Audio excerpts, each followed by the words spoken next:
Swastiastu. Selamat siang Bapak Ibu, yang saya hormati Bapak Putu Susilo yang sudah berkenan hadir pada kesempatan hari ini, Bapak Ibu guru SD 5 Banjar Jauh yang sudah bisa juga hadir pada kesempatan hari ini. Jadi sebelumnya saya sampaikan kepada Pak Putu selaku narasumber dalam kesempatan hari ini bahwa kami dari SD 5 Banjar Jauh ini terdiri dari 10 orang guru termasuk kepala sekolah, di mana dalam kesempatan hari ini tidak hadir dua karena ada keperluan yang mendadak tidak bisa diwakilkan. Maka dari itu kita hanya bisa hadir dengan 7 orang, ya. Jadi 3 orang yang tidak hadir, termasuk ibunya. Dalam kesempatan ini juga saya sampaikan kepada Pak Putu, kami hanya bisa menyiapkan sebegini gitu. Jadi dalam kesempatan ini juga saya mohon maaf yang sebesar-besarnya apabila ada kekurangan. Yang jelas sudah ada kekurangan, maka dari itu yang mohon kepada Pak Putu agar bisa memaafkan atas kekurangan-kekurangan yang saya lakukan di sini. Dalam kesempatan ini juga saya sampaikan kepada teman-teman, kita sudah hadir di hadapan kita guru penggerak. Mudah-mudahan nanti teman-teman guru ada mengikuti sehingga di sekolah kita nanti ada salah satu sebagai guru penggerak dan juga bisa menggerakkan teman-teman kita sehingga sekolah kita bisa menjadi sekolah yang maju gitu. Maka dari itu dalam kesempatan ini saya harapkan kepada Bapak Ibu semuanya, apa yang menjadi kendala-kendala atau kekurangan Bapak Ibu, mari kita sampaikan kepada Pak Putu sehingga dalam kesempatan ini apa yang menjadi kekurangan kita bisa diatasi, paling tidak ya kalau bukan 100%, 50% lah bisa kita tangani. Mungkin di kesempatan lain kita bisa menambah kekurangan-kekurangan itu sambil jalan. Mungkin cuma demikian sebagai kata sambutan dari kami. Sekali lagi kurang lebih dari penyampaian saya ini saya mohon maaf yang sebesar-besarnya. Untuk itu, untuk acara hari ini sepenuhnya saya serahkan kepada Pak Putu.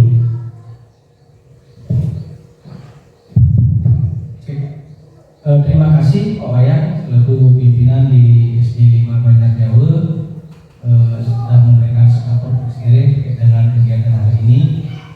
Jadi begini Bapak Ibu, sebenarnya tugas yang itu sebagai seseorang guru yang berbagi praktek baik, kemudian praktek baik yang dia punya ya seperti ini yang tercantum di layar. Terus ada tak praktek baik lainnya? Ada tentunya. Bapak Ibu guru pastinya juga tentu punya praktek baik. Hanya saja mungkin belum sempat mendokumentasikan, gitu. Belum sempat istilahnya memvideokan, gitu. Di guru kelas, di guru mata pelajaran, gitu. Nah nantinya yang posisi yang di sini bukan satu-satunya narasumber. Jadi Bapak Ibu bisa berbagi di sini juga kaitan dengan praktek baik yang Bapak Ibu alami. Kemudian kalau misalnya ada pertanyaan di luar topik ini juga dipersilahkan. Tempo hari teman-teman yang lain banyak yang hanya Pak pendidikannya masih merah Pak. Gimana kalau kita diskusi ke depan itu tentang numerasi, terus di aksi nyata Pak di PMM Pak saya masih muda di topik apa, topik belum merdeka. Tapi Bapak Ibu sudah pelajari sudah. Jadi itu yang ditugaskan untuk berkolaborasi dengan Bapak Ibu sama-sama menyelesaikan persoalan.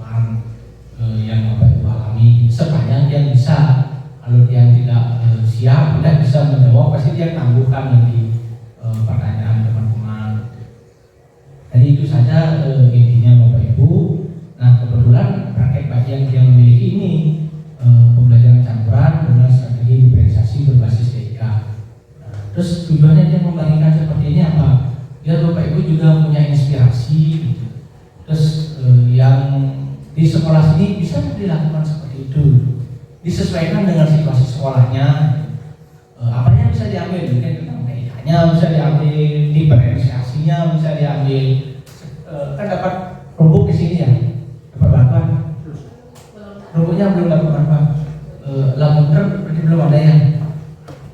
Oh belum dapat rumput berarti ya. Nah, berarti untuk berbasis TIK-nya masih belum bisa dilakukan. Gitu. Kalau di Hendra ini sudah dapat ya. Semuanya sekolah yang dapat bunyi sudah dapat ya.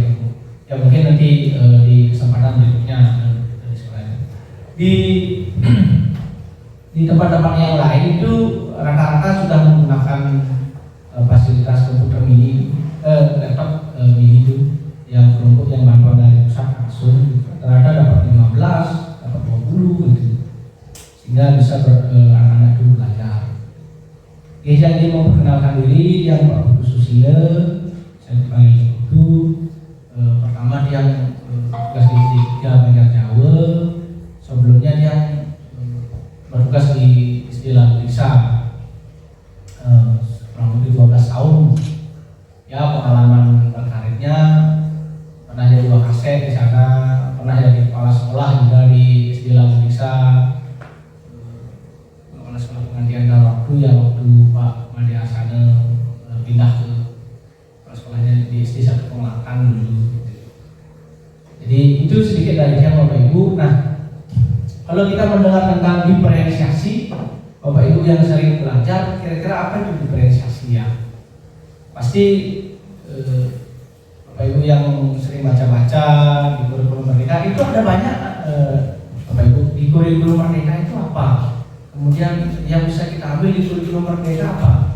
Kan ada istilahnya tes diagnostik kan itu, ada P5 profil pelajar Pancasila.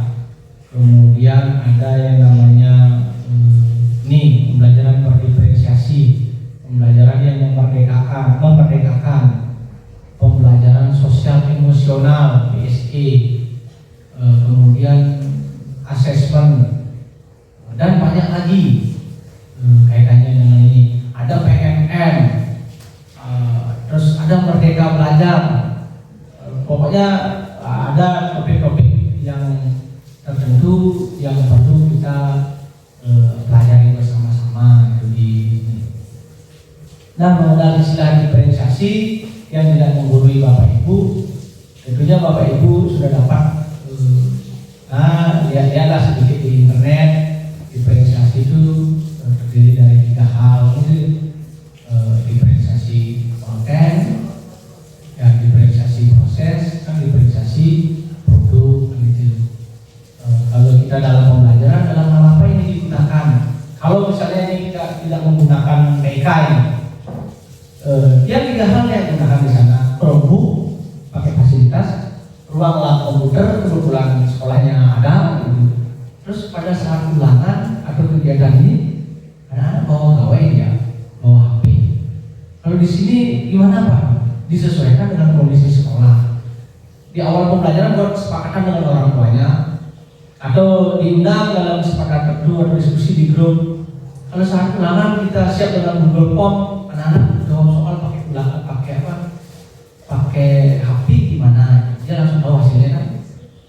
Dia tidak pernah lagi sekarang jawab soal di tes khusus kelas dia itu kelas 4 sama kelas apa itu? Tidak pernah ikut beda tes di sudah pakai HP lewat awalnya langsung yang kayak di sini kan fasilitas internetnya sudah ada ya, tinggal itu. Nah hanya komunikasinya antara orang tua dikasih izin dan memadai. Kalau misalnya belum dikasih izin berarti kita belum bisa melaksanakan kan itu. Artinya belum mendapat izin dari orang tuanya. Kalau di sana di tempat yang memang sudah diizinkan dan setiap anak menggunakan HP ketika ulangan. Jadi intinya adalah mendekatkan anak dengan teknologi, kemudian kita persedikit menggunakan kertas atau istilahnya kebijakan paperless itu, kemudian digitalisasi pendidikan. Kan itu yang sedang dijalankan sekarang itu sudah tidak istilahnya mulai kita meminimalisir penggunaan kertas, mulai mengarah ke pendidikan digitalisasi pendidikan dan yang lainnya di pendidikan abad 21 ini. Jadi begini Bapak Ibu, ini sedikit cerita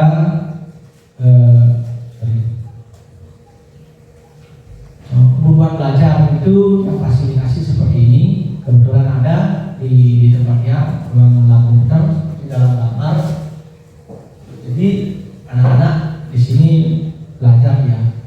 Itu dulu pembelajaran bahasa Indonesia ya sendiri materinya dari video dan diferensiasi konten kan bisa kita menyediakan anak-anak kontennya itu bisa lewat gambar visual, lewat video.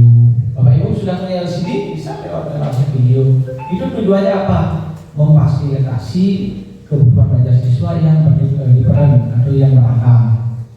Itu. Kemudian diferensiasi proses, kan itu. Kalau diferensiasi proses itu apa Pak?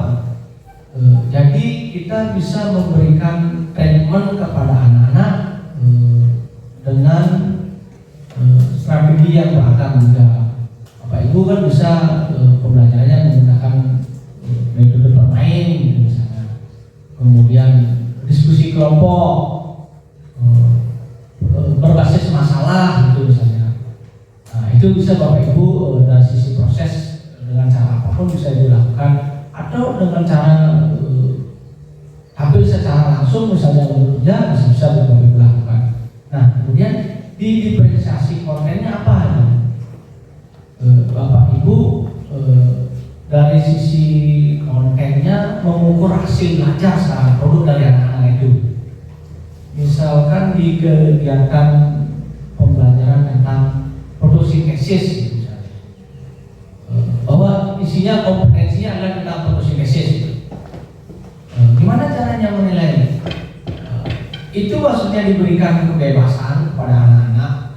Dia bisa menyampaikan secara langsung kepada kita, bisa menyampaikan lewat rekaman video, tergantung kreativitas dan minatnya dia, bisa melalui gambar, main mapping itu tentang proses fotosintesis, dan kita siap menilainya. Jadi kita diberikan anak-anak itu kebebasan untuk membuat karya, membuat produk yang kita inginkan. Kemudian kita siap dengan hasilnya. Itu di kurikulum Merdeka Bapak Ibu salah satunya. Itu yang saya masukkan diferensiasi di sini. Nah, kemudian ada keterampilan lain yang dapat berkembang pada anak ketika kita menggunakan bantuan teknologi. Sudah pasti itu. Awal-awal dia mengangon komputer kepada anak-anak. Ini kan yang notabene di kota sebenarnya anak-anaknya itu pakai Chromebook itu. Karena ayo kita belajar diskusi secara kelompok yang bagi. Pasien ngomong 38 isinya, 38, 39 isinya. Bagi 8 ya kan. Masing-masing dapat lah kelompok itu diskusi. Nah, silakan mulai membuka. Sama juga gaptek. Gapteknya, Pak gimana caranya ngidupin? Terus Pak ini tombolnya gimana caranya? Semua dari tanya itu. Awalnya demikian Bapak Ibu. Terus Pak ini biar ngetik, biar tak urut besar semua nih gimana? Semua dapat tanya intinya. Itu di awal-awal. Nah, sering kita melakukan pembelajaran yang mengintegrasikan mereka ini komputer atau laptop. Jadi anak-anak minggu berikutnya setiap 2 minggu biasanya diadakan itu. 2 minggu pakai tadi dia. Kalau misalnya pas ulangan PTS misalnya baru pakai HP dia. Karena sudah diizinkan oleh orang tuanya. Secara tidak langsung dia ikuti prosesnya, amati gurunya sedikit-sedikit aja ngomong, cuma dia lebih banyak aktif diskusi di komputer, terus dia cari sendiri konedah begini, asal kita pantau. Kalau dia nyari video apa sih yang dia cari? Kan di pesannya dulu anak-anak yang dicari adalah yang berhubungan dengan pelajaran. Ada Ada biasanya anak yang kayak itu lain-lain aja dicari gitu. Nah lambat laun dia terbiasa mencari dan menggunakan komputer itu. Oke, kita kasih tugas kelompok, akan dinilai nih penilaian, kasih dah ini. Secara berkelompok diskusi, tapi masing-masing individu membuat kerjaan. Dia pakai komputer, dia giliran nyari materi di komputer. Yang jelas kan kita ngasih soal kan tidak ada jawabannya di internet biasanya gitu. Soal penalaran lah dikasih gitu. Nah itu bagaimana caranya ketika ada kasusnya adalah kita melanggar aturan, kemudian ditegur sama Pak Guru, sikap kita seperti apa, coba jelaskan itu misalnya. Anak-anak pasti dia akan mencari. Paling tidak sama persis ya jawabannya di komputer. Karena memang itu sekarang diharapkan anak-anak literasinya itu bertambah di sana. Itu bisa dilakukan Bapak Ibu terkait dengan penggunaan teknologi. Skillnya itu berkomputer bertambah, kemudian kognitif juga dia berkembang, kemudian satu sisi yang lain dia belajar adaptasi dengan teman-temannya, diskusi, pengendalian diri, gotong royong. Nah itu yang kita maksudkan. Apakah selalu menggunakan perangkat itu? Tidak. Misalnya di kegiatan olahraga dengan berkelompok ngangkat temannya itu sudah gotong royong, sudah kerja sama itu. Nah itu sudah proses belajar yang murni dan dilalui oleh anak-anak. Ini Bapak Ibu pembelajaran campuran, ya, itu dia lakukan itu kegiatannya adalah online dan offline. Offline itu yang dilakukan, yang online itu yang seperti tadi dia menggunakan LMS berupa Google Classroom. Ya. Ada di sini kan menggunakan Google Classroom juga ya pasti ya. Untuk guru bidang studi biasanya menitip tugas di wali. Seandainya misalnya ada pelajaran yang ini tiba-tiba sekolah daring, nah di sana tugasannya bisa lebih mudah jadinya kita cek dan membagikan daripada kita di grup WA biasanya tertumpuk oleh komunikasi biasanya. Di Google Classroom dah yang paling efektif. Ini tidak banyak yang ini yang anak-anak lakukan ini mulai dari belajar mengatur kelompok, pembimbingan kelompok kecil, eksplorasi TIK, yang buka YouTube sendiri, buka Google sendiri, buka Google Classroom sendiri, itu yang lakukan anak-anak. Lantas ketika misalnya Bapak Ibu guru artinya dari segi skill kita belum terampil misalnya di TIK, gimana Pak? Tidak apa-apa, kita bisa gunakan satu komputer aja di depan di layar, pakai LCD. Ini yang bisa digunakan bersama-sama secara bergantian. Terus kalau misalnya memang kita belum bisa menggunakan ini, carilah momen-momen ketika ada guru yang mampu membantu. Gitu. Mungkin bisa bantu kan teman-temannya, itu misalnya mendampingi, gitu. Misalnya cuma 1 jam. Dia juga biasa di sana cuma buat nyolokin LCD kadang-kadang, terus nampilin PowerPoint itu biasa kan ini. Yang paling sering misalnya kalau Pak Wayan Sandra dia pakai video itu biasanya. Awalnya dia Pak Singgarin apa ini Pak gitu. Dicoba Pak dan ketika dia tawarkan terus bantuan, dia terbiasa dia menggunakan sekarang. Dia setiap belajar yang keren sekali nempel LCD lah ya dia mengajarnya. Kesadain loh, Pak apa media nih Pak? Mengolah media, manain nulungin gitu dan ya. Artinya sedikit demi sedikit dia percaya diri. Awalnya karena dirinya sendiri yang dia ceritakan Pak Wayan karena dia tahu. Awalnya dia gimana Pak ya, seperti Pak. Dia bilang itu aja terus gitu. Ayo kita gini Pak ya, bareng-bareng nampingi. Termasuk juga di menuntaskan PNN. Ini sih caranya nyawab tes ini emang sekali nyawab tes bisa. Kajian itu kok masih salah. Nah, coba ngeliat referensi. Di Google itu kan banyak jawabannya. Di Google itu kan banyak jawaban. Sebenarnya dia nggak mau ke sana langsung ngajarin, tapi coba Pak, ada soal begini, gimana jawabannya?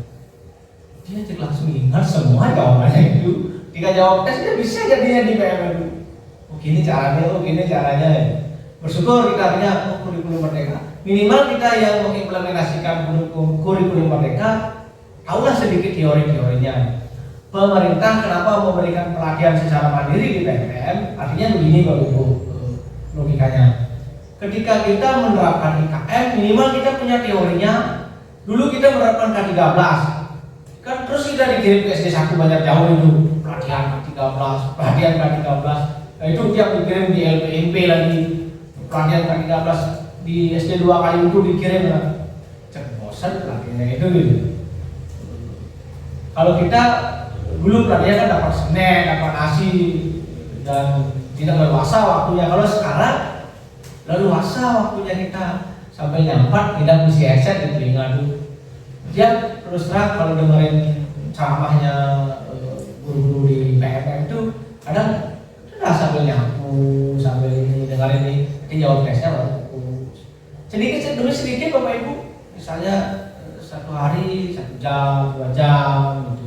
Tidak bisa kita langsung bikinnya cara dipanggil langsung aksi nyata nih, tidak bisa. Bisa kalau itu aja ditonton gambar hari-hari.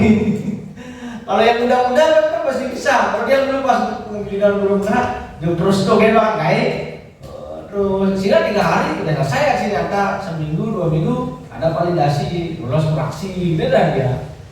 Karena itu aja diambil. Tapi kalau Bapak Ibu kan ada rencana kan dikasih waktu dia. Pokoknya 1 tahun kita target berapa bisa aksi nyata, misalnya 2, 3 misalnya atau berapa Bapak Ibu target. Sebisa sesuaikan waktunya. Minimal Bapak Ibu gini dulu. Kalau teman-teman di Genran dia sudah nonton semua. Oh kurikulum merdeka gini, dia berefleksi ya. Oh gini Pak. Kalau pembelajaran sosial nasional apa? Dia tahu. Cuma saya macet di aksi nyata gitu. Kayaknya caranya naik aksi nyata kurikulum merdeka. Padahal aksi nyatanya cuma Bapak Ibu buat presentasi jelasin dulu tentang kurikulum merdeka apa itu. Kenapa belum berubah, baru bagikan ke teman-teman memberi respon baik di grup WA maupun di link. Kalau misalnya kita pakai link yang kencang-kencang biasanya pakai link dia pakai tautan. Nah responnya itulah di screenshot foto-foto bahwa sudah menyebarkan pemahaman tentang kurikulum di bawah PowerPoint semua, baru dikirim ke PMM kembali kurasi oleh pihak PBB. Biasanya kalau sudah komplit nih, lolos kurasi, dapat dah sertifikat 35 ya, 32 jam. Itu baru saya topik, hanya topik berikutnya gitu. Kayak misalnya profil pelajar Pancasila, Bapak Ibu ngomongin ke anak-anak, direkam dah video nih. Anak-anak profil pelajar Pancasila adalah ini, dan jelaskan ini. Di sana ada materi tentang profil pelajar Pancasila. Dan itu Bapak Ibu bisa gunakan aksi nyatanya. Bahwa kita sudah sosialisasi aksi nyata kepada murid kelas 4, pada murid kelas 1. Aksi nyatanya seperti itu, ajukan ke sana tingkat kurasi. Oke, itu Bapak Ibu nanti kalau misalnya perlu kita diskusi berkaitan dengan itu, dia siap mendampingi. Kalau misalnya dia tergantung kan persoalannya atau macetnya di mana. Orang lain-lain begininya situasinya. Kalau di tempat yang rata-rata guru bisa, cuman programnya terlalu banyak gitu. Jadi tidak terlalu sempat jadinya ngambil itu terus-terusan gitu. Kayak misalnya sekolah sama anak, terus setiap hari ada tamu, terus ruang kelasnya itu dipakai jam 17 Agustus drum band, semua ada di sananya pusat kegiatannya gitu. Jadi ini Bapak Ibu ya, kayak dengan yang dia lakukan, unggah data anak-anak di sana di pembelajaran diferensiasi ini juga. Nah, ini terbiasa menggunakan teknologi, kemudian anak-anak bisa belajar dari berbagai sumber. Ini respon anak-anak sebenarnya yang merasa senang ketika belajar berdiferensiasi. Karena dia tidak mesti harus mengumpulkan kertas saja di ulangan. Ternyata dengan tampil bisa dinilai. Kemudian ini juga respon siswa. Ini videonya sebenarnya ada, cuma ini karena di PowerPoint kan mati dia. Nah ini tujuannya sekali sebagai hasil dari penerapan pembelajaran itu mengurangi kecemasan komputer pada anak-anak. Jadi anak-anak ketika diajak belajar ke ruang lab gitu, dia sudah biasa gitu. Otak jadinya. Awalnya memang merasa anak-anak yang lihat yang amati canggung dia, isi mani. Setelah ini terbiasa dia ngidupin, nih nyari untuk nyari ini langsung biasa dia komputer. Ternyata mirip dengan HP Pak ya. Gitu. Rada-rada anak-anak di kota juga tahu, gitu. Tapi tidak terbiasa kan dia mencari tentang pembelajaran gitu. Mungkin kalau dia punya, paling game aja dibuka di rumahnya gitu.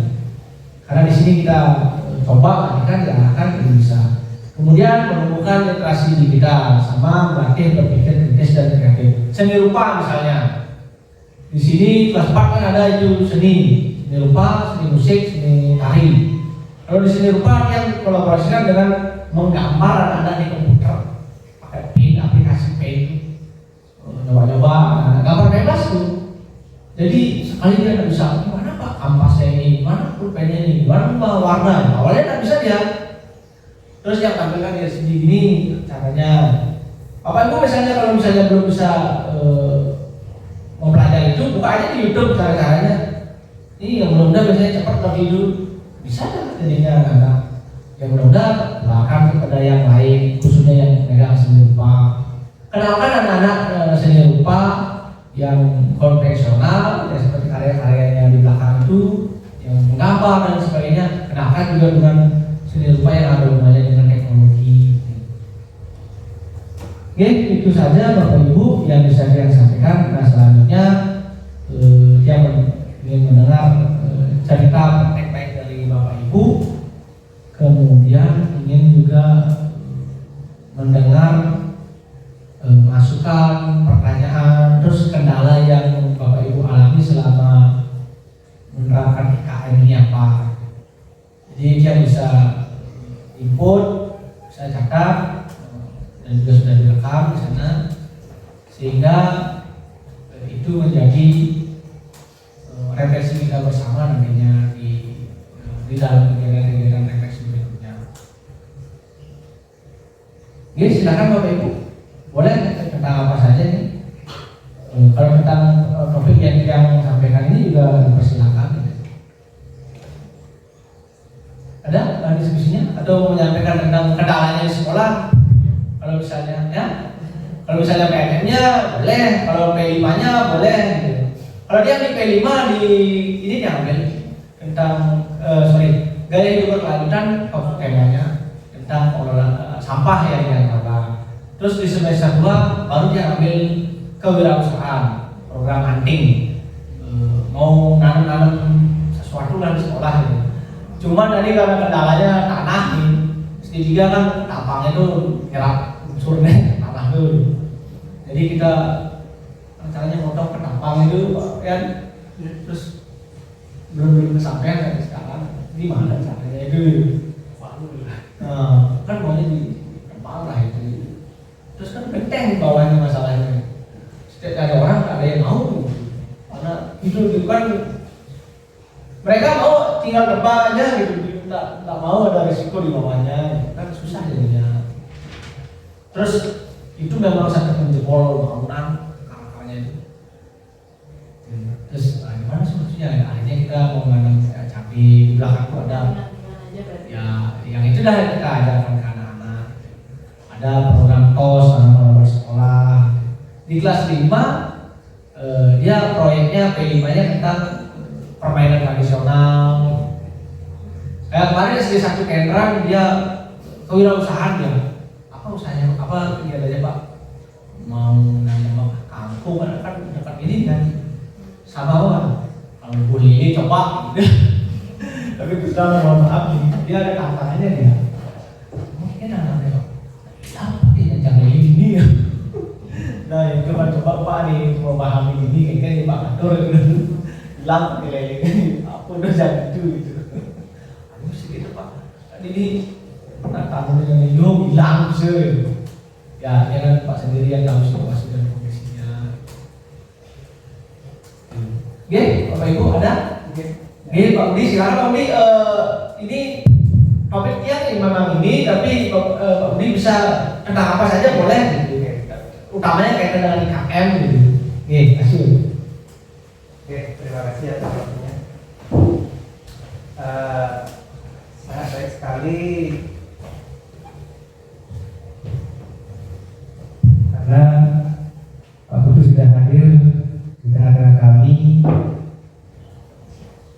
baik tentang pemberian pembelajaran di bidang IKM maupun yang lainnya. Nah, yang ingin mungkin tanyakan kepada Pak Putu, karena Pak Putu sudah sebagai guru penggerak,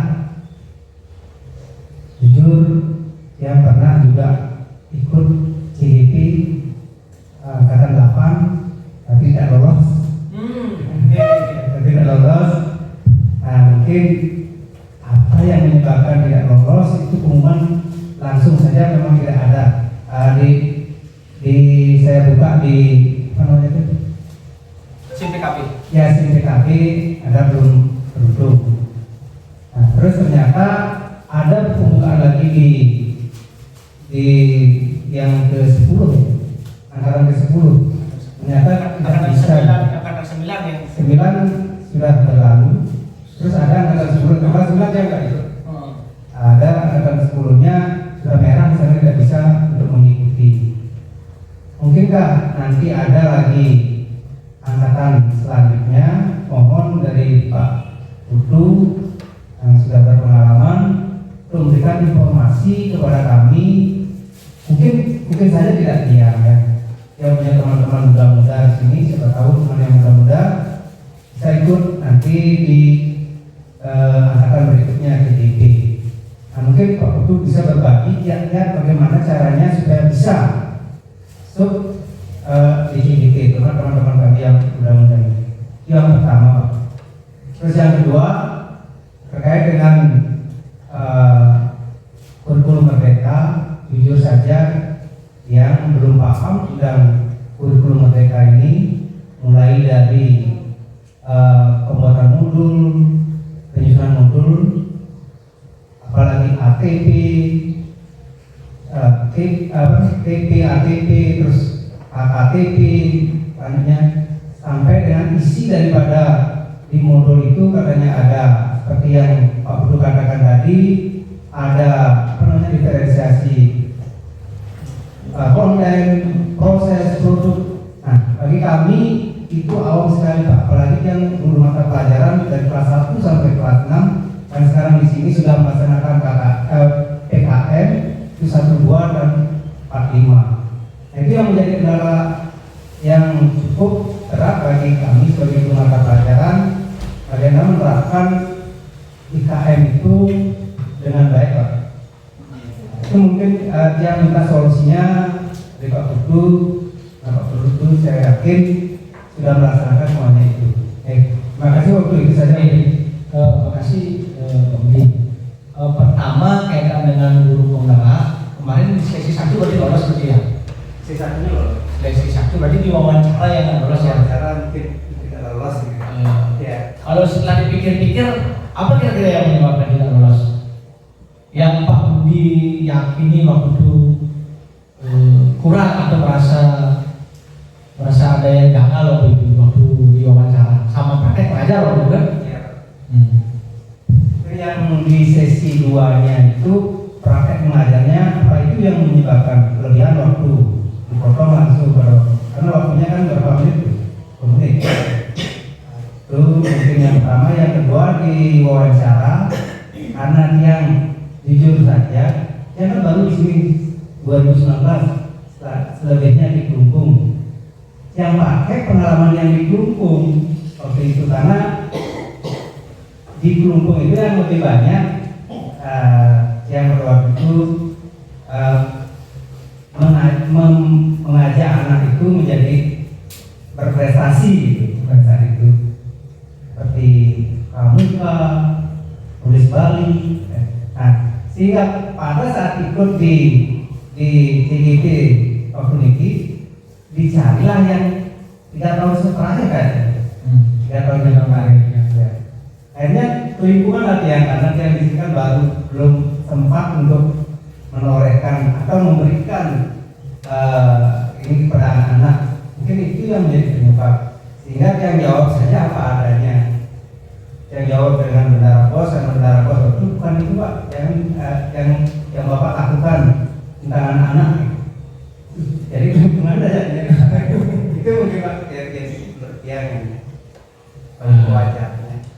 Oke, makasih Pak Budi ceritanya. Tempo hari waktu coaching klinik di SMA kan ada pendamping guru-guru yang ada kendala di CGP 8, 9 kan itu tempo hari yang ada kendala, yang maksudnya yang nggak lulus berkas, nggak lulus wawancara, yang mendampingi itulah di SMP 2 dari pagi jam 7.30 sampai jam 4 sore, sampai jam 5 sore 2 hari. Ada beberapa yang menyampaikan hal yang sama. Setelah dia suruh berpikirlah kembali yang bersangkutan, coba kira-kira apa yang menyebabkan sama dengan Budi. Dia meyakini bahwa pasti ini yang menyebabkan. Waktu berlebih ya pasti, karena kita dilihat tidak mentaati aturan pedoman. Sama dengan kita kalau misalnya dikasih waktu 10 menit ya 10 menit. Karena nanti resiliensi yang kita diukur, tahan malam kita. Nanti bekerja di LMS itu ada pakai deadline kan, misalnya tanggal 25 ya di LMS di online itu. Pak sing dari awal bisa 1 hari itu, malam jam 11 tidak upload ini langsung telepon Pak aja fasilitator gitu. Itu yang diharapkan sebenarnya, ketahanan, resiliensi sama keseriusan kita. Tapi pada lamanya dia tidak mengatakan apa sih serius kan. Buktinya ada teman-teman yang santai aja wawancara lulus dia gitu. Jadi apa ya Kak? Nah dia juga belum pasti lulus. Karena dia kamu itu sedang ujian, kamu bukan pendidik saya, begitu sampai pengujinya begitu. Saya ditanya, kenapa kamu ikut CGP? Ya namanya saya pegawai pemerintah, seandainya ditugaskan, saya dengar bahwa itu akan ditugaskan dari kepala sekolah itu misalnya, atau ke pengawas itu, ya saya siap Pak, gitu dan jawab begitu. Loh, Pak segampang itu gitu. Ya saya dengar dari diskusi dengan teman-teman, saya baca-baca memang demikian Pak. Oh gitu ya, langsung itu aja gini ya, padahal udah merasa ini dibilang menjawab ini asal menjawab gitu. Dan akhirnya saya keluar gedung bilang udah lulus dah. Lulus akhirnya gitu. Padahal cuma menjawab itu. Cuman dia waktu saya praktek mengajar tuh ditanya, Pak apa tujuan pembelajarannya ini? Pak yakin nyampe dari tujuan pembelajarannya kalau strateginya seperti ini? Gitu. Yakin Pak, saya gunakan metode ini dengan media baru ini. Kemarin saya kegiatan siswa ini. Biasanya itu topiknya adalah berkaitan dengan RPP yang dibawakan biasanya tentang mengarah ke Pak Pembimbing ditanya menguasai tak pembelajaran ini, karena akan jadi pemimpin pembelajaran, bukan pemimpin sekolah satu-satunya. Tidak harus jadi kepala sekolah, nanti dia cekkan di sini. Kalau kita tidak mengatakan iya di PMM, tidak mungkin kita dipanggil jadi kepala sekolah. Nanti dia cek di sini. Nah itu kedisiplinan waktu juga diukur. Kemudian kedua, jawaban Pak Budi akan dicocokkan dengan esai. Kalau dia jawaban esai ini gimana? Kalau kelihatan kita inkonsisten itu misalnya, nah. Makanya kita perlu dicoba dulu Pak Budi dapat diskusi dengan yang lain dulu, belum ya. Nah itu saatnya. Yang dulu WFI tidak lulus ya, WFI 3. Kalau maaf dia nggak sebutnya karena 2 kali dia lulus, terus Oni, Bina, coba sini dulu. Tak lihat dia esainya. Wah, pas terlalu teoritis ini esainya. Padahal dia bagus ya, pernah jadi panitia KTP. Mana menyelesaikan persoalan? Saya mengkaji apa? Dia terlalu teoritis lah dia di esainya gitu. Coba saya tanya, gimana teknisnya kalau teman misalnya teman nggak bekerja pada saat ada kepanitiaan ini, gimana langkah praktisnya? Oh dia inisiatif membawa ini, nah itu yang ditulis di sana. Ini kok berteori namanya gitu. Dia ubah langsung dia ininya. Karena dia tidak lulus sebelumnya. Dia bilang, apa yang menyebabkan saya tidak lulus? Sementara teman-teman yang lain yang dia bilang, hasilnya bisa lulus gitu. Pindah tuh kan kencang loh, Pindah, Happy, Pony loh, yang namanya kencang-kencang sekali loh itu. Ada yang memang tidak meyakinkan loh. Ada yang tidak meyakinkan menurut penguji. Dia tempoh hari udah menguji mahasiswa PPG aja. Udah percaya diri sekali dia. Nah, terus jangan hanya satu hal yang tanya, kenapa ikut PPG? Dia punya uang. Oh betul enggak gitu kan? Oh betul. Dan setelah punya uang, terus kamu sedang jadi guru. Disuruh sama orang tua, karena jadi guru tuh karena nggak nyambung itu hasilnya. Itu yang menyebabkan saya down. Bahwa dia mengejar uang dia. Dia tidak berdasarkan panggilan hati dia. Uang bonus dia kayak gitu. Kamu jadi guru dapat gaji, terus dapat sertifikasi jadi guru profesional namanya. Itu bonus dari apa kinerja yang kita lakukan. Sisanya adalah kamu benar-benar mengajar di sekolah gitu. Kalau bisa orientasinya uang, ya ngabsen aja di sekolah gitu. Kan bukan begitu jadinya pengujinya mesti lolos nih. Pak dosen gimana Pak? Sih yakin itu, tidak yakin itu, gitu lah jadinya. Gitu. Kan dalam mahasiswa itu loh. Kita berpikir begitu dulu. Dalam kenapa dia jawab cukup uang ya Bapak? Gitu. Ada yang jawab Pak, saya sebenarnya orang yang mampu. Ya pertama sih saya butuh pekerjaan. Dan kebetulan pekerjaan ini adalah guru menjadi hobi saya. Itu dia, nyambung dia, cocok dia gitu. Guru itu adalah profesi yang saya inginkan gitu. Menurut orang-orang juga adalah guru profesional. Selain saya senang, depan juga sejahtera hidupnya. Itu dia ngomong. Oh cocok dia tuh, logis dia alasannya gitu. Kita pun ketika dosen, guru ditanya pasti demikian juga alasannya di dalam hati kan gitu. Jadi itu Bapak Ibu, karena yang menilai itu memang basicnya psikolog yang menilai. Jadi emosi kita dimainkan, emosi kita benar-benar dimainkan saat bertanya. Padahal pertanyaannya gampang, kadang-kadang kita terbelenggu menjawab. Cara kita jawab. Banyak yang ditanya,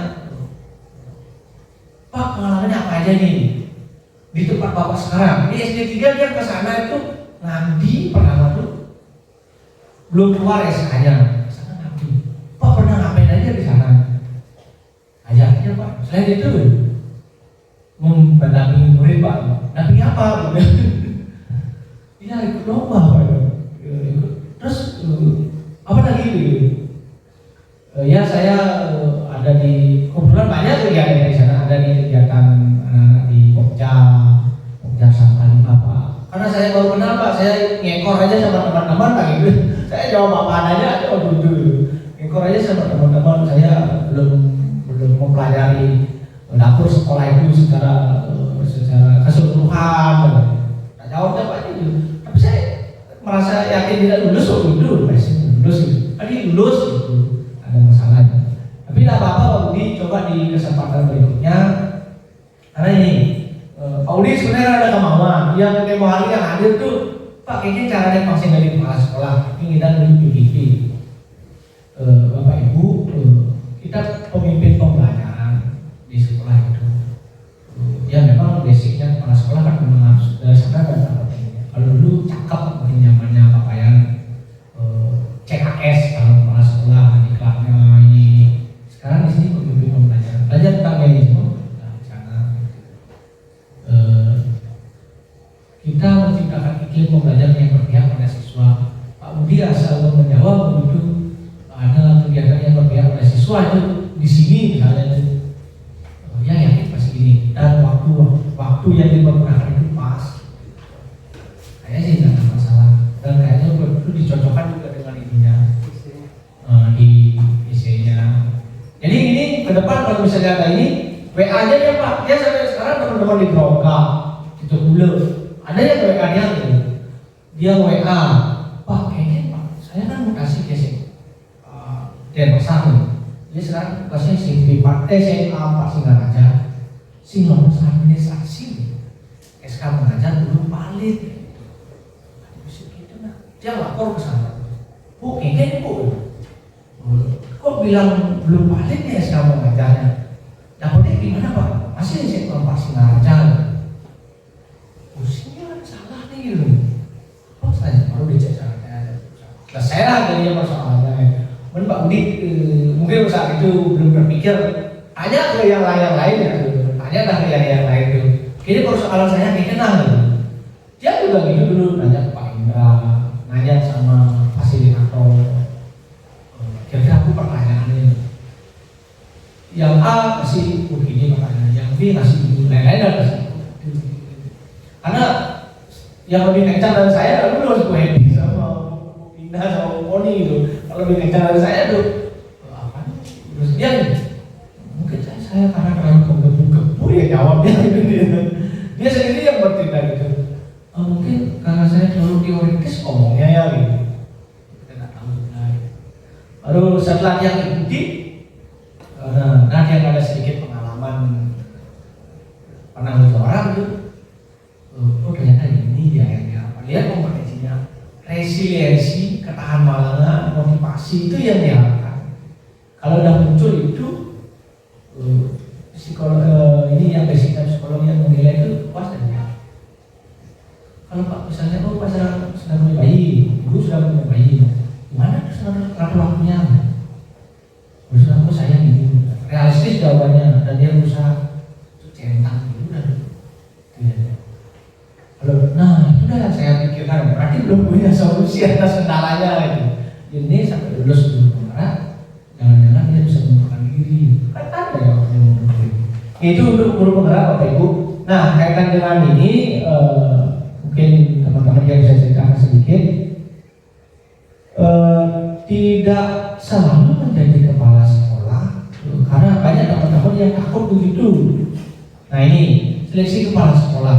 Ini ada syarat-syaratnya, cek di PRM sendiri nanti. Ada syarat-syaratnya, mendapat undangan. Kalau dia misalnya nih, cek kualifikasi, sudah memenuhi kriteria, nanti dapat undangan. Kalau kita tidak klik iya, tidak mungkin tidak berada di kepala sekolah. Kalau itu seleksi di sana. Ya. Kalau kita tidak klik iya, kalau klik iya ya pasti diundang, di sana diikut seleksi gitu. Ini jadi nantinya semua basisnya di PNR. Yang sudah punya sertifikat guru penggerak pasti gini dia tampilannya. Coba teman-teman cek. Dia belum memenuhi kriteria. Ya, kalau yang belum pasti belum memenuhi kriteria. Yang memenuhi itu minimal serdek dan guru apa? Sertifikat guru penggerak itu dia. Kalau sudah begini gimana? Arahnya semoga sih doa kita terjawab. Arahnya ke depan ya kepala sekolah itu yang mirip-mirip lah pengelolaan SMA SMK kan itu juga. Karena lihat tesnya ini kan, tes kesehatan itu bergengsi sekali tesnya itu. Ya kata-katanya sih akan seperti ya itulah artinya dari sisi apa tunjangannya mungkin, tapi kita kan hanya diskusi, pastinya kan kita tidak tahu. Nah itu sebab arahnya kebijakan di atas gitu. Karena prosesnya agak sulit sekarang gitu. 6 bulan loh gitu. Tapi kalau memang Bapak Ibu niatnya belajar di sana orang transport apa nasi pasti dah, nasi sedekah pasti dah, uang kuota dapat semua. Loka karya ke sekolah biasanya di SMK 2 terus selalu dapat uang di sana, dapat transport lah. Nah ada ruginya gitu. Terus Bapak Ibu bergaul sama teman-teman dari seluruh kabupaten lah ini. Nanti kalau Zoom tuh paling Zoom ada sebulan itu cuma 3 kali. Zoom dengan BP, Zoom dengan fasilitator 2 kali, dengan instruktur 1 kali sebulan itu. Sisanya belajar di sini, pas istirahat, ngadep jawab pertanyaan, baca di LMS, itu aja kegiatannya. Kemarin yang di sendiri teman apa sih kegiatannya? Awalnya dia takut karena dibilang bahasa berat gitu.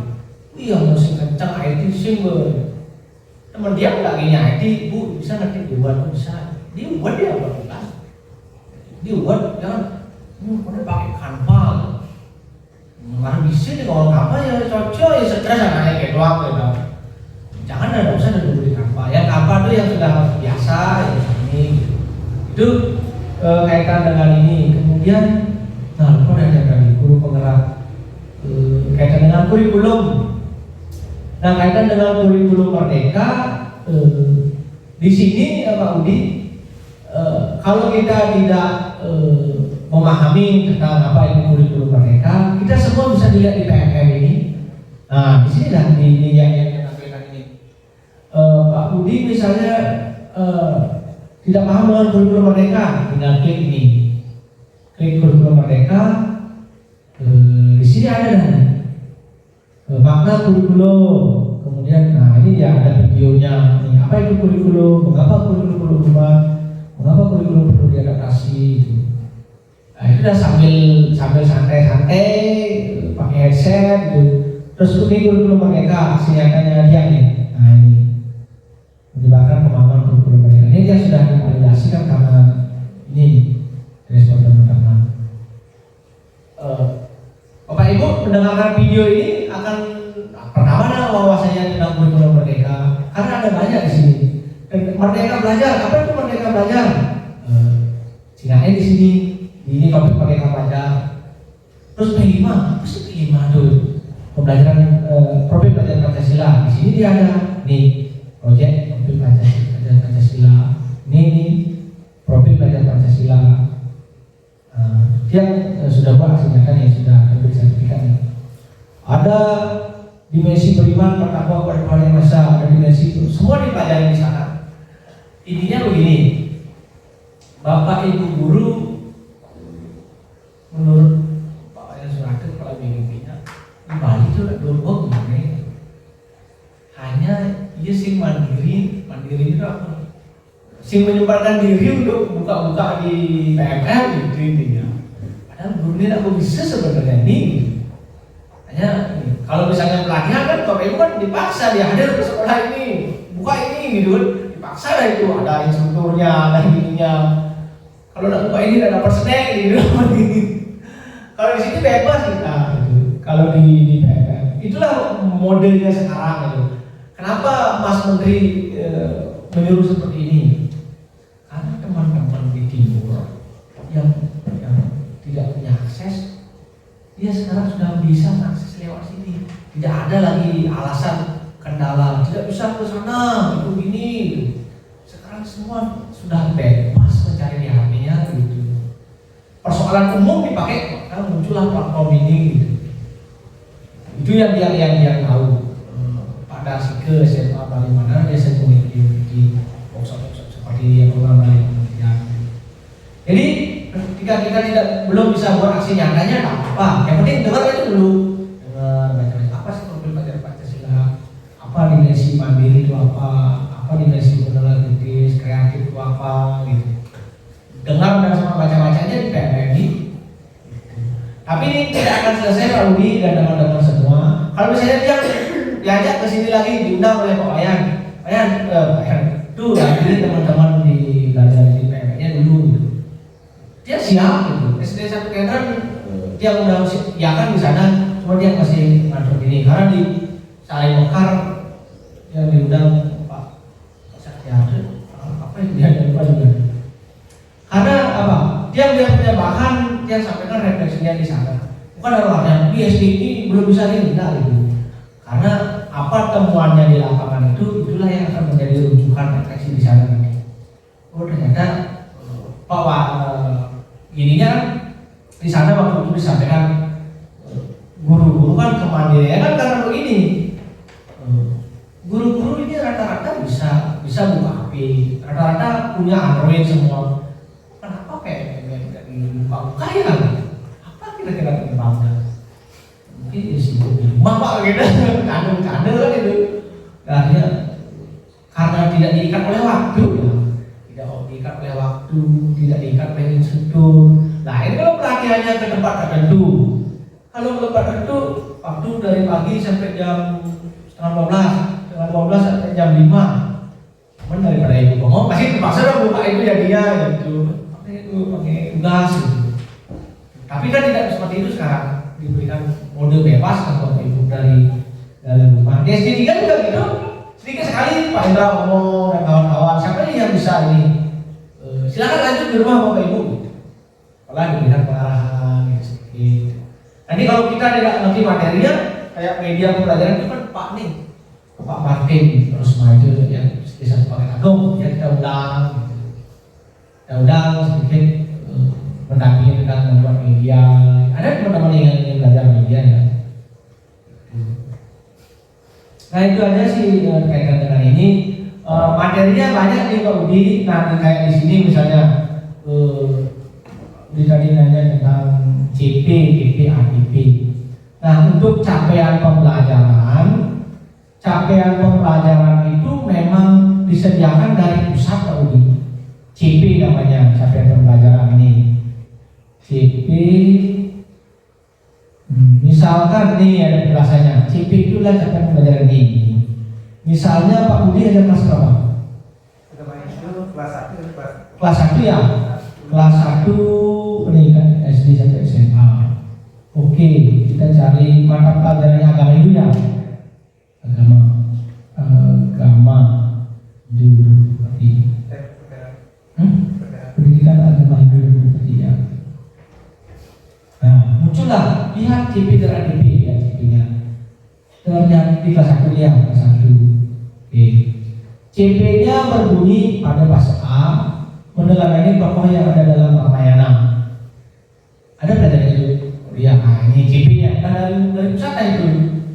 Kemudian membiasakan berdoa, sembahyang dan mengenal ciptaan yang dewasa. Itu untuk umumnya. Terus nih capaian per elemen topik-topiknya ada sekitar ini aja ya. Di semester berapa? Dia ngatur sendiri. Ya, atur lah ini. Misalnya tentang jadi disesuaikan dengan ini. Pak Budi misalnya ingin cari inspirasi, kan paling khusus silabus dulu namanya ini ADP ini. Ini dia lihat aja Pak. Ya, ini punya teman ini karyanya dari sana. Karyanya teman. Ini bisa dipakai.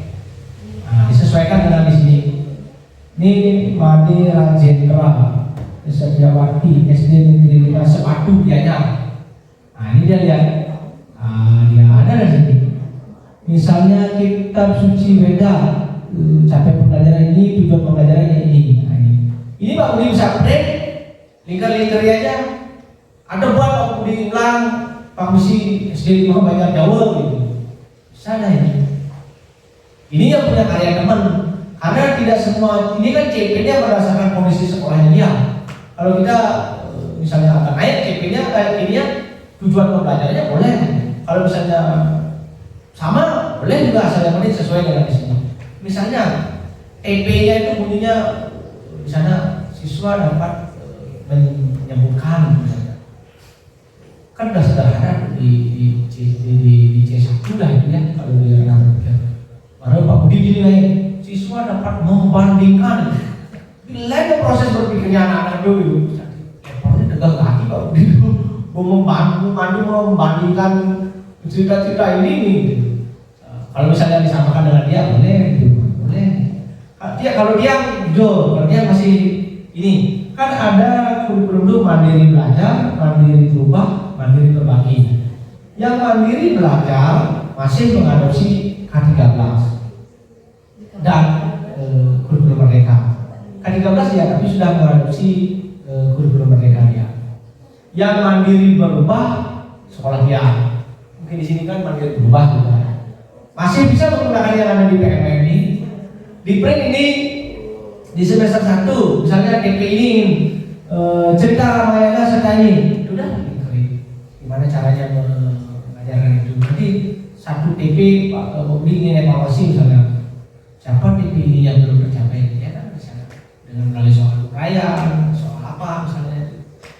Itulah kalau di TP 2 ini TP 2 bunyinya ini sama dengan silabus TP itu.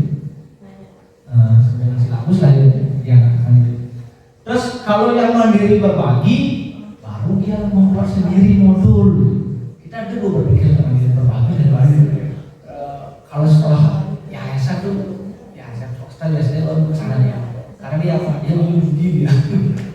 Pak guru saya dia kan setiap minggu dapat pelatihan. Guru saya punya sekolah ini harus ada yang lain ya, dengan kualitas dia. Dia buat modul sendiri, apa misi merek sekolah apa. Yang dia tahu dia sendiri karya, mandiri berbagi. Dia buat modul sendiri, buat ATP sendiri dia. Pokoknya semua produknya sendiri. Makanya kemudian sana pelatihan PHL apa dulu ada apa gitu. Nah biasa loh karena tuntutan itu gitu. Karena di yayasan kan memang demikian. Gitu. Kalau di kita syukur-syukurnya masih bisa dikasih menyesuaikan diri dengan apa yang ada di PNM. Jadi itulah kemerdekaan mereka. Ya itu saja. Bumi ada lagi? Belum diakhiri. Hah? Oh gitu.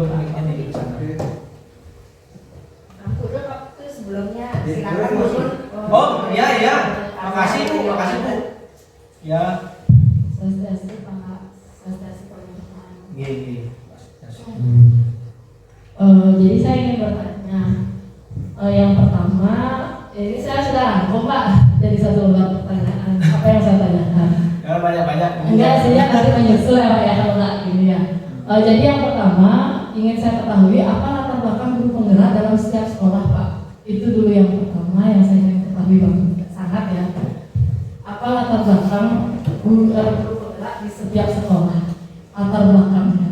Jadi kan bilang alangkah baiknya ada guru penggerak di setiap sekolah itu satu seperti itu. Apa latar belakangnya seperti itu. Kemudian yang kedua, pada pembuatan CP, TP, ATP itu kan untuk per fase Pak nih. Ampunan ini yang juga masih belajar per fase. Jika setiap anak, bukan setiap anak, jika ada anak yang belum mencapai fase misalnya di kelas 4, dia belum bisa mencapai fase misalkan bagian berkaitan bilangan cacah itu misalnya Pak. Nah, apakah dia bisa kembali ke sebelumnya ya? Seperti ini, kalau dia belum tercapai, apakah bisa kembali ke jenjang sebelumnya gitu? Apakah harus guru itu menjelaskan kembali lagi gitu? Karena sobat yang dengar, ini kan per fase hukuman gitu. Jadi kan apakah dia belum tercapai ya masih bisa dia kembali. Ada yang pernah menjelaskan seperti itu, cuma dia kan kebetulan Bapak sekarang memberikan paparan materi biar jelas bagaimana sih untuk anak yang belum mencapai fase itu tindak lanjutnya seperti itu. Kemudian selanjutnya kalau di saya dalam beberapa pembelajaran bagi saya seorang guru itu adalah profesi, mohon maaf, apa adanya. Kalau saya pribadi seorang yang diguru dan ditiru seperti itu. Jadi ya kita tampil apa adanya. Kalau kita tegas mengajar ya mengajar, tidak perlu kita membuat-buat seolah-olah lemah lembut seperti itu, tidak. Namun dalam pembelajaran tentu ada kendala Pak, seperti ini yang saya temukan. Dalam Bapak Sino tadi di seni rupa seperti itu, memang betul. Karya yang saya hasilkan itu notabene kebanyakan karya seni rupa yang belum berbasis digital seperti itu karena masih minimnya Pak penguasaan teknologi juga. Selain itu anak-anak terbatas menggunakan teknologi Pak. Itu menyedihkan sebenarnya menurut saya ya. Karena sekarang gurunya bawa laptop seperti itu contohnya Pak. Satu sisi kita ingin murid kita maju, tapi anggap seperti ini Pak, kita ingin main gitar, kita nggak punya Pak. Kan ibarat ada nyawa seperti itu Pak, maaf ini. Nah, bagaimana solusi Bapak jika dalam keadaan tersebut?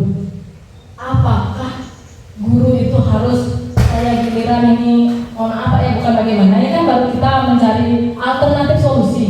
Misalnya karya seni rupa berbasis digital gitu kan, menggambar di paint gitu seperti misalnya kan. Apakah kita kasih giliran dipakai nih? Mungkin pertemuan satu kalau kita ingin menerapkan seni rupa berbasis digital, kelompok satu dulu pakai laptop saya. Apakah seperti itu ya? Nah gitu loh. Karena kan pasti ya seorang guru ingin anak didiknya maju dan seorang anak didik pasti ingin maju, itu sih. Terus ya itu saja Pak permasalahannya di tiang. Terima kasih Pak. Terima kasih. Latar belakang guru penggerak kenapa harus ada di sekolah? Ya bukan harus ada. Kenapa ada baiknya gitu Pak? Oh Oh gitu. Kalau Ya. misalnya salah juga kalau sekarang kan Kalau latar belakang guru penggerak itu gini, guru penggerak itu dipandang dari sisi pemikiran kebijakan pusat ini bahwa guru penggerak itu dibekali kemampuan untuk menggerakkan atau melakukan perubahan di sekolah. Itu dia. Pertama itu dah. Makanya ada jargon bergerak, dan menggerakkan. menggerakkan apa? Bergerak dan menggerakkan. Tergerak itu inisiatif maksudnya. Bergerak ya kayak yang seperti ini, pangsing cara kata dalam bergurau yang di sekolah aja gini. Ternyata di teman-teman satu kurs ternyata memiliki kendala juga gitu. Sehingga dia ikut. Nah, sehingga dia ikut pada dalam artian dia satu-satunya menyelesaikan persoalan dan tidak, dia pasti tidak akan bisa karena tidak ada hubungannya dengan yang bersangkutan secara langsung. Kemudian ketika ada guru penggerak, otomatis akan berkorelasi dengan sumber daya PTK di sekolahnya itu, sehingga rapor pendidikan kita dari sisi tenaga pendidik kita ada di sana rapor pendidikannya. Berarti melalui apa pendidikan rupanya adanya guru penggerak itu Pak ya dalam sekolah. Berpengaruh, artinya ada tenaga ada SDM terlatih di sana harusnya. Minimal satu. Kalau sekarang kan satu banyak jauh udah punya dia Pak Agus. Kenapa Bu Bina tidak dipanggil gitu kan? Bu Bina kok tidak dipanggil gitu. Padahal udah lulus dia waktu ini. Angkatan 8, Agus angkatan 9. Dia nanya-nanya dia. Saya coba kontak gimana ya dia belum dipanggil. Kita kan juga tidak tahu alasannya. Cuma kita berdiskusi, oh mungkin karena di sana belum ada guru penggerak, belum ada sama sekali di sana. Lah dialokasikan lah di sana dulu teman yang bisa belajar lebih awal. Kalau di sini kan sudah 4 orang di sini kan, pasti akan dapat panggilan nanti. Yang penting kan sudah lulus kan. Itu dia. Dia saya pada 8 ya karena 9 duluan dipanggil itu. Itu masalah kebijakan di atas. Itu jadi satu belajar jauh sekarang dia sudah bersyukur dia pasti dapat pendidikannya akan pendidikan dan harapannya dia itu sebagai orang yang ya sering berbagi tentang filosofi pendidikan Ki Hajar, tentang kurikulum lebih pendeknya dia lebih tahu lah perubahan-perubahan atau dinamika pendidikan gitu. Berarti lebih ke KOSP Pak ya? Oh maksudnya berbagi tentang KOSP itu ya, penyusunan KOSP juga ya? Iya termasuk itu juga salah satunya. Apa saja yang berkaitan dengan hubungannya dengan sekolah, termasuk juga membantu kepala sekolah dari sisi PBD itu kan perencanaan berbasis data itu kan itu juga bisa dilakukan. Kemudian, nah untuk pembelajaran berdasarkan fase, misalnya lebih bilangan cacat itu tidak tercapai di kelas 4 misalnya. Sebenarnya kan kelas 3 itu masuknya, kita kan di fase B, 3, 4 itu. Seharusnya di kelas 4 itu udah tas seharusnya. Kita menyesuaikan dengan KKTP, kriteria tercapaian tujuan pembelajaran. Komeng udah buka di KKTP itu. Jujur masih banyak yang bisa belajar. Ya KKTP itu coba dipelajari apa sih syarat ketentuannya di sini di KKTP itu ada di sini ya. Di bagian mananya? Ada di topik KKTP gitu ya, di topik pelajaran materialnya ya. KKTP coba itu dipelajari. Nah berikutnya kita bisa memberikan solusi pembelajaran remedial pada anak tersebut. Kemudian kalau misalnya seterusnya kita lakukan tidak bisa, berarti ada catatan di sana kepada anak, sehingga di fase berikutnya di fase C kelas 5, 6 gitu, guru yang bersangkutan akan tahu ternyata di bilangan saja anak tersebut masih punya catatannya dia belum mampu gitu, sehingga berdasarkan PPDB ini tuh anak masih bisa. Itu makanya ada kendala yang masih lebih serius. Jangankan TP-nya Pak, kelas 5 dia bisa baca. Dia gitu. Kayaknya solusi Pak, yang sila jawab Pak. Kalau yang kayak gitu maaf menyela Pak, maksud saya, maksud gimana ya mengurusin. Kalau misalkan pernah juga saya bertanya dan 3 kali ya, nggak bisa baca, ada jawaban Pak. Boleh dia ke kelas 1 katanya. Saya gini, boleh ke kelas 1 maksudnya ya belajar baca gitu, boleh Oh. katanya. Apakah benar itu Pak ya? Itu lagi sekarang saya bertanya. Boleh memang seperti itu? Tapi dia sudah naik kelas 5. Ya. Cuma dia Dia rapatnya dia sudah kelas 5. sudah, tapi dia ikut belajar baca, maaf ya Pak ya, ke kelas 1 juga di sela-sela waktunya gitu, untuk memperlancar bacanya seperti itu Pak. Enggak, ke kelas 1 juga bisa, di kelas 5 belajar baca. Kan di fase B biasanya. Nah, enggak, ini di awal diantisipasi biasanya oleh pimpinan biasanya. Kan biasanya guru kelasnya lapor, Pak, bisa baca nih kan Pak. Panggil orang tuanya biasanya diskusi pas ini kan, musyawarah. Pak, ada sih bisa baca, gini kendalanya, ini kan Pak. Mendengar juga respon dari orang tua, mendengar juga respon dari wali. Kalau ini sampai naik, misalnya dari kelas 2 lah ini ya, sampai naik misalnya, kasihan dia kan kesulitan menerima pelajaran berikutnya gitu. Pasti kan dicek kan dulu attitude-nya gimana, lihat orang apa tidak. Terus Ya ada biasanya yang kan beragam nih. Dia baik sekali, attitude-nya bagus, kemudian dia punya kelebihan-kelebihan. Tapi memang dia kognitifnya yang kurang. Baca misalnya nggak bisa. Ada yang memang nggak bisa baca, belakangnya minta ampun gitu. Kan beda itu kan. Cina dua nising naik pasti dari sini bisa baca dan benar biasanya dari pertimbangan itu. Ini jembat nih, coba kita kasih naik misalnya dengan catatan akan guru berikutnya siapa membimbing, membantu dia membaca. Kelas 5 kan masih bisa dia memberikan tambahan sepulang sekolah dulu 20 menit gitu untuk baca. Dia guru bilang itu biasa itu yang nggak bisa baca itu terus anak profesor gitu. Tapi udah malu sekali sebenarnya ini orang tuanya. Nah apa Pak? Nah apa dia mau ajak dulu diskusi, kamu suka apa? Model ajarin dulu tentang ajarin kemudian nama model dia lihat nama gimana. Nah sedikit demi sedikit lah kita usaha. Guru kan nggak harus di maaf ya Pak ya, solusinya nggak harus diukur ke kelas 1. Masa bukan dia balik ke kelas 2 kan gitu, diajarin sama guru kelas 1 di sela-sela itu, bisa juga wali kelas kan di setelah ya, kalau misalnya wali kelas kan dapat pada kuliah habis itu ke kelas 1 juga boleh kan, tergantung kesepakatan kita di sini aja ke kelas 1. Kenapa biasanya kelas 1? Karena kelas 1 itu dianggap berpengalaman membina anak-anak tidak baca tulis itu aja biasanya. Kenapa harus ke kelas 1? Kalau misalnya saya kelas 4 sih bisa baca. Nah, ya biasa aja panahnya cuma baca gitu, ngajarin anak-anak yang di sekolah gitu. Tapi dia terus terang belum pernah menemukan sampai bisa baca di tempat sekarang. Kalau tempat dulu pernah, 1-2 ada yang tidak bisa baca. Itu komen ke kelas 1 atau ke gurunya sendiri kesepakatan aja. Biasanya rapat dewan guru kita nyampaikan apa soalnya, misalnya ada cari solusi gimana baiknya. Yang jelas ada penambahan jam sedikit 10 menit misalnya. Karena yang lain pulang dia dipakai lagi.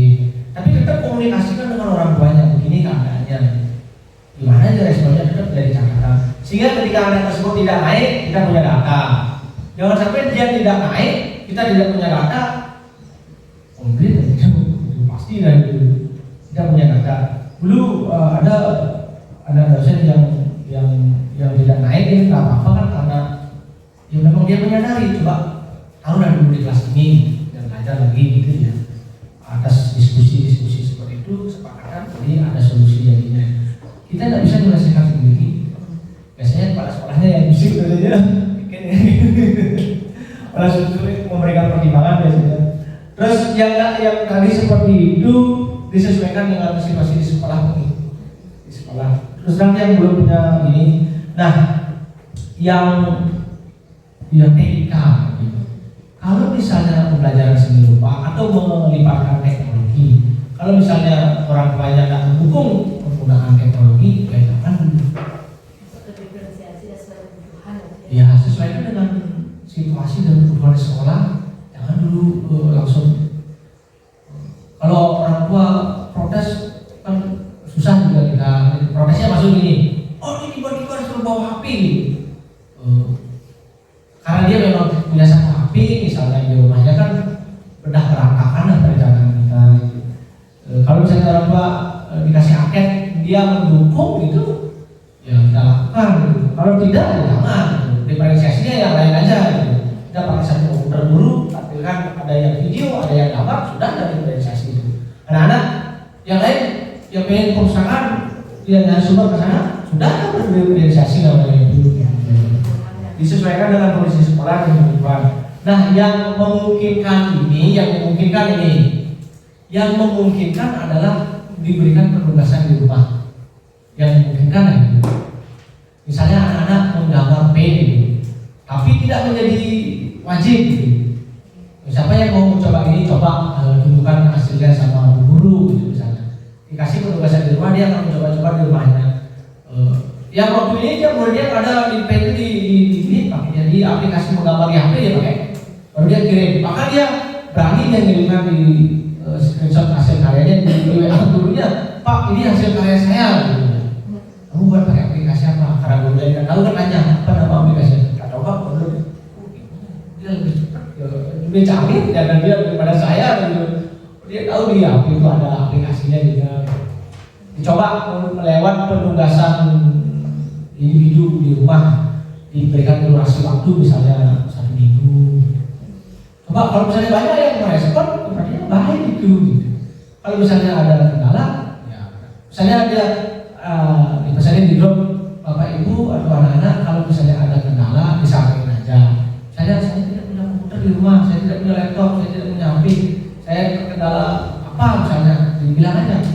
Menghindari konflik intinya. Dia ketemu gitu, karena ada 1-2 yang tidak diizinkan oleh orang tuanya. Yang dulu pernah mengalaman share langsung ini, langsung WA orang tuanya, Pak, saya tidak punya HP.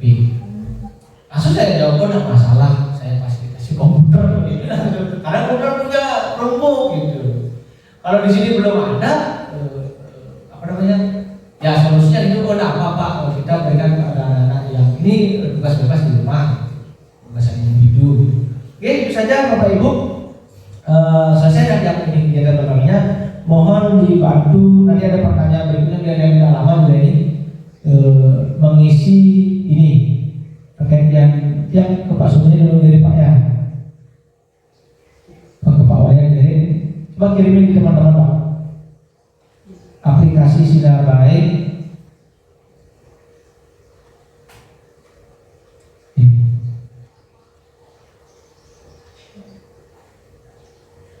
Nanti akan tergantung di sini di grup Pak. Nah, termasuk materi dan gininya dia kirimkan gambarnya.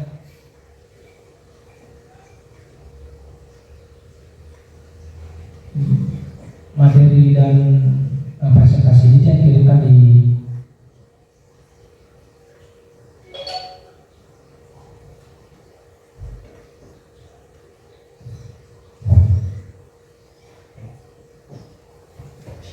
Oke, itu aja Bapak Ibu sambil mengisi.